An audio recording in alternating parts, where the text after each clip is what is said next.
नमस्कार, मिशन आरोग्य में आपका स्वागत है। मैं हूं आरजे कंगना। आजकल की भागदौड़ भरी जिंदगी और प्रदूषित हवा के कारण कई जानलेवा बीमारियों की जद में लोग आ रहे हैं, जैसे डायबिटीज, थायराइड, कैंसर, हाइपरटेंशन आदि। इसके चलते लोग कम उम्र में ही परहेज वाला खाना खाने को मजबूर हो रहे हैं। आपको बता दें कि फेफड़ों से संबंधित समस्याएं भी आजकल बहुत ज्यादा होने लगी हैं, जिसके चलते सांस लेने में समस्या हो रही है। इस वीडियो में हम आपको कुछ ऐसे उपाय बताएंगे जिससे फेफड़ों में जमी गंदगी को कम किया जा सकता है। फेफड़े हमारे शरीर का एक महत्वपूर्ण अंग है, जिनको स्वस्थ रखना हमारे लिए बहुत जरूरी होता है। एयर पोल्यूशन के जरिए डस्ट, तमाम खतरनाक बैक्टीरिया, फैक्ट्रियों से निकलने वाला धुआं, ये सब हमारे लंग्स में गंदगी भर रहे हैं, जो फेफड़ों को कमजोर करते हैं। जब हमारे फेफड़ों में विषाक्त पदार्थ जमा हो जाते हैं तो लंग्स की कार्य करने की क्षमता कमजोर हो जाती है। इसकी वजह से फेफड़े अच्छी तरह से नहीं फैलते हैं, जो खून में ऑक्सीजन की कमी का कारण भी बन सकते हैं। इसके अलावा धूम्रपान करने वाले लोगों के लिए ये खतरा और ज्यादा होता है। इसलिए जरूरी हो जाता है कि समय समय पर अपने फेफड़ों की सफाई कुछ इस तरह से की जाए कि उसका कोई साइड इफेक्ट ना हो। इसे नेचुरल तरीके से कैसे किया जा सकता है, इस पर बात करने से पहले ये जानना बेहद जरूरी है कि हमारे लंग्स कैसे काम करते हैं और पूरे शरीर में इसकी क्या भूमिका होती है। हम फेफड़ों के महत्व को तब तक नहीं समझ सकते हैं जब तक हमें सांस लेने में परेशानी ना हो। सांस लेने में दिक्कत से मतलब ये है कि हमारा फेफड़ा सही ढंग से काम नहीं कर रहा है। लंग्स और रेस्पिरेटरी सिस्टम के जरिए ही हम सांस ले पाते हैं।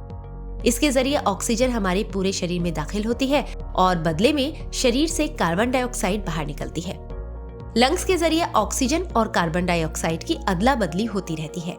फेफड़े छाती के दोनों तरफ होते हैं, जो स्पॉन्जी होते हैं, जिसमें हवा से भरी ट्यूब्स होती है।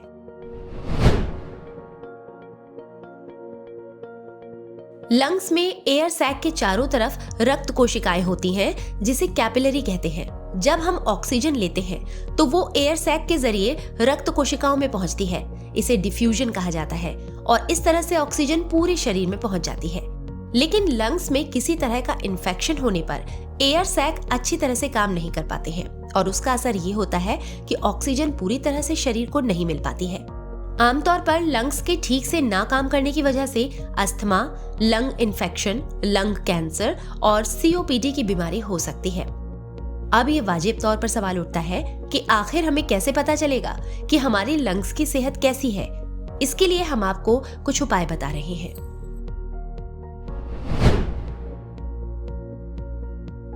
अगर आप घर पर अपने फेफड़ों की जांच करना चाहते हैं तो कई सारे बलून फुलाकर देखें। अगर आप आसानी से लगभग 5-6 बलून फुला लेते हैं और आपकी सांस नहीं उखड़ती, तो समझें कि आपके लंग्स सेहतमंद हैं।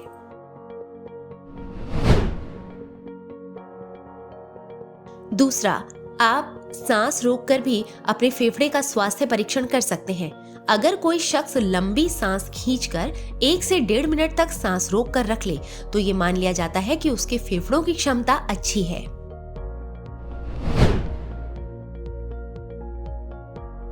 सांस की क्षमता को जांचने और बढ़ाने में 3 बॉल्स स्पायरोमीटर का इस्तेमाल भी कारगर है। इसमें एक पाइप और प्लास्टिक के 3 हल्के बॉल्स होते हैं। पाइप में फूंक मारनी होती है। अगर किसी के फूंकने से तीनों बॉल ऊपर उठ जाती है तो समझें उनके फेफड़ों की क्षमता अच्छी है। अगर 2 बॉल उठ रही है तो क्षमता कुछ कम है।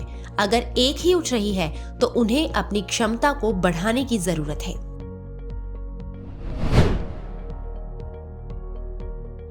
किसी डॉक्टर के प्रिस्क्रिप्शन पर या खुद पल्मोनरी फंक्शन टेस्ट कराया जा सकता है। इसकी कीमत आमतौर पर 300 से 500 रुपए होती है। अब आपको बताते हैं कि नेचुरल तरीके से हम कैसे घर बैठे कुछ उपाय और खान पान के जरिए अपने लंग्स की सेहत अच्छी कर सकते हैं। गर्म भाप को लेना फेफड़ों की सफाई का काफी पुराना और असरदार घरेलू नुस्खा है। हवा को नम रखने से लंग्स को साफ किया जा सकता है। हार्ट, फेफड़े और ब्लड के विशेषज्ञ भी गर्म भाप लेने की सलाह देते हैं। इसके लिए आप भाप लेने के लिए गर्म पानी के ऊपर अपने सर को एक तौलिए से ढककर भाप ले सकते हैं। किसी भी गर्म तरल पदार्थ का सेवन फेफड़ों में बनने वाले अत्यधिक श्लेष्म से छुटकारा पाने में मदद करता है और जब गर्म तरल पदार्थ किसी हर्बल चीज से बना हो तो परिणाम बहुत अच्छे मिलते हैं। ग्रीन टी आपके गले और छाती में कफ बनने में फौरी तौर पर राहत देती है, क्योंकि जड़ी बूटियां माइक्रोबियल संक्रमण का मुकाबला करती हैं। साथ ही ग्रीन टी में कई एंटीऑक्सीडेंट्स होते हैं जो फेफड़ों में सूजन को कम करने में मदद कर सकते हैं।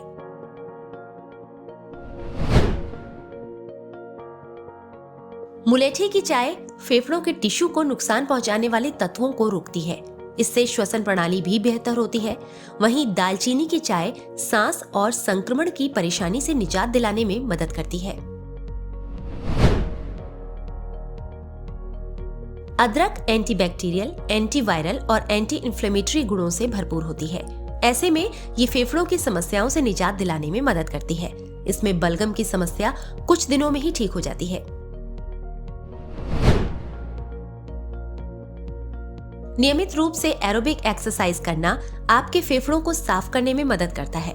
ऐसा इसलिए होता है क्योंकि आप इस व्यायाम के दौरान गहरी और लंबी सांस लेते हैं, जिसकी वजह से फेफड़े अधिक फैलते हैं और उसमें ऑक्सीजन भी पर्याप्त मात्रा में पहुंचती है। एरोबिक एक्सरसाइज में आप तेज चलना, दौड़ना, साइकिल चलाना, स्विमिंग करना, डांस करना और टेनिस जैसे खेल आदि को कर सकते हैं।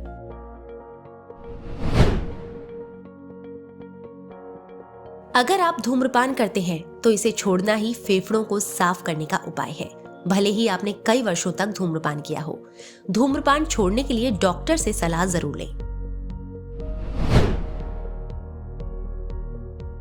रात में सोने से पहले 1 गिलास गुनगुने गर्म पानी में 1 चुटकी हल्दी डालकर गरारे करें। हल्दी में करक्यूमिन पाया जाता है जो टॉक्सिन्स को फेफड़ों से बाहर करने में मदद करता है। साथ ही इसमें कई ऐसे गुण पाए जाते हैं जिनसे सर्दी, खांसी और बलगम में आराम मिलता है।